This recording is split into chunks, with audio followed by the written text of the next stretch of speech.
साथीहरू आज चाहिँ हाम्रोमा चाहिँ भालेको व्यवस्था छ। मेरो उयो कान्छी बहिनी चाहिँ भाले बनाउने। यहाँ हेर्नुहोस् है, भालेको शिर चाहिँ खोइ उता पोल्दैछ हजुर। अहिले अहिले हेर्नुहोस् पोल्दै रहेछ अनि बनाउँदैछ।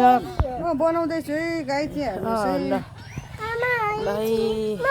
काट्नु चाहिँ कसले काट्यो?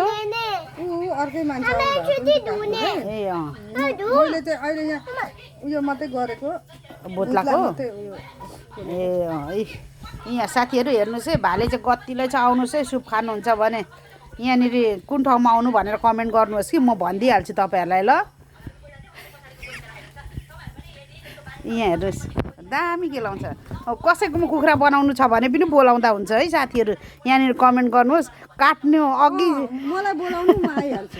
काट्नु अघि चाहिँ यहाँ फोन गर्नुहोस् कि म पठाइदिइहाल्छु।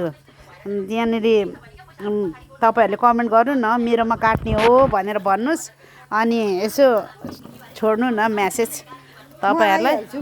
अनि ऊ चाहिँ कुखुरा बनाउने सिपालो छ मेरो कान्छी बहिनी।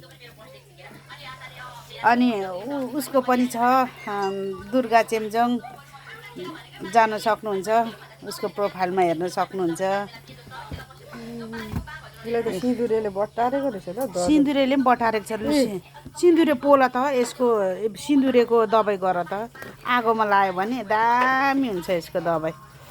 ल हजुर एकचोटि पोल्दा हुने रहेछ। ल ओके साथीहरू, अब के गर्नु, धेरै लामो देखाउँदाखेरि धेरै लामो भिडियो हुन्छ। अब यो कटिङ त त्यस्तै हो त्यही माथि छिटो काट्ने मान्छे पर्यो। अर्ग्यानिक भिडियो जे छ त्यही आउँछ नन स्टप।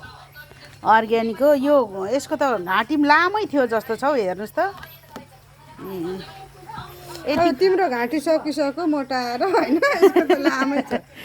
यो चाहिँ अलिक सिलिम भएर होला, उसको त घाँटी लामो रहेछ यो भालेको छ। मेरो चाहिँ यो कुखुरा बनाउनेको चाहिँ घाँटी छोटिसकेको छ, मोटाएर हो। अनि घट्ने उपाय पनि दिनुहोस् है, कमेन्ट गर्नुहोस्। हामी आशामा छौँ। ओके बाई बाई, नमस्ते सबैलाई।